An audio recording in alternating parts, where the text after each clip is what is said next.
écoutez, le grand problème, c'est d'évaluer d'abord les financements qui ont été engagés sur le sujet. D'évaluer. Est-ce que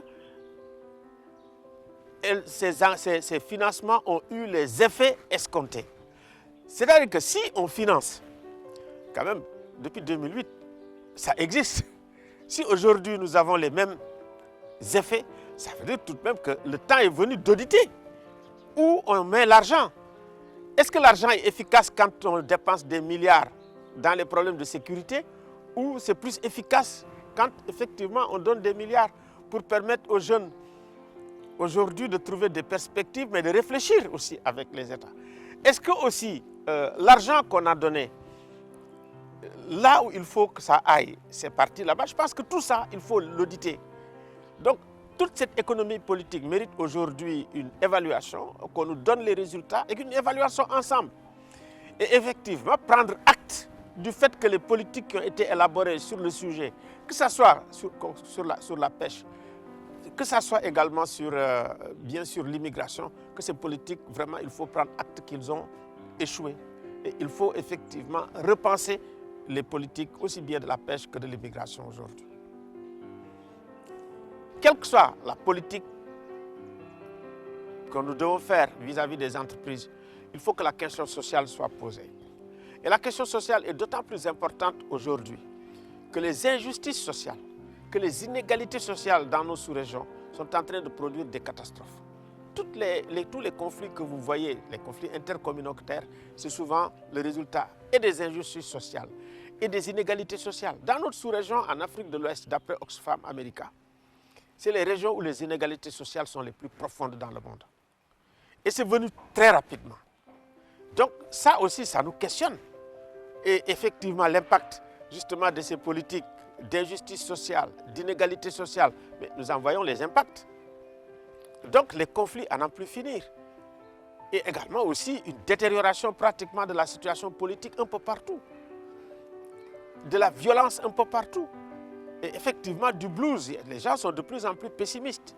Donc il faut revoir tout ça de mon point de vue, c'est tout à fait global, que de voir comment construire un état de droit social. Je reprends effectivement Cynthia Fleury, mais je trouve que c'est extrêmement pertinent de parler d'état de droit tout le temps. Mais oublier l'état social, je pense que c'est une faute énorme. Une véritable économie politique de la pêche se construit avec les acteurs de la pêche, de mon point de vue.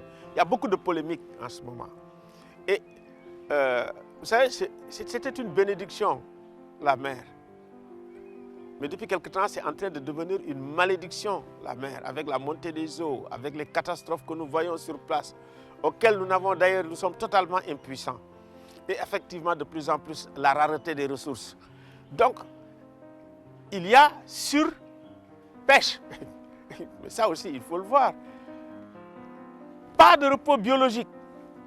Tout ça aussi, c'est des effets.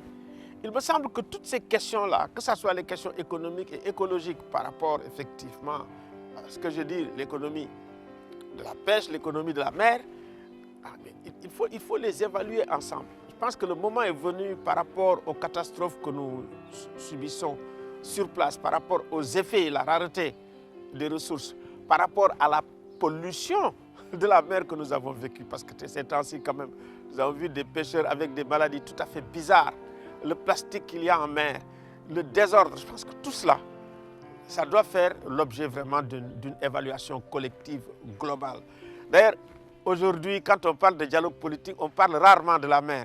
Mais aujourd'hui, il est temps d'avoir les assises de la mer, des assises nationales sur la question de la mer, sur la question de la pêche.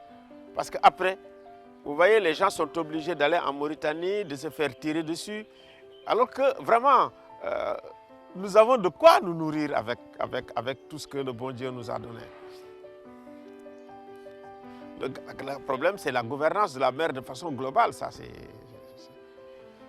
c'est décrié. Vous ne pouvez pas avoir la mer et que les autres en profitent et que vous commencez à quand même mourir de faim, à ne plus avoir de poissons. alors que les autres les prennent en puissance et ils partent. Donc, il faudrait revoir les accords et avoir la possibilité aussi de surveiller et de contrôler ces ressources. C'est surtout ça aussi, c'est important. Le moment est venu de faire les assises de la mer, en examinant tous les contours, que ce soit la question de l'immigration, que ce soit les accords de pêche, que ce soit les questions écologiques. Aujourd'hui, nous sommes obligés vraiment d'avoir un examen extrêmement profond pour non seulement notre propre survie, mais également pour laisser des provisions et des ressources à la prochaine génération.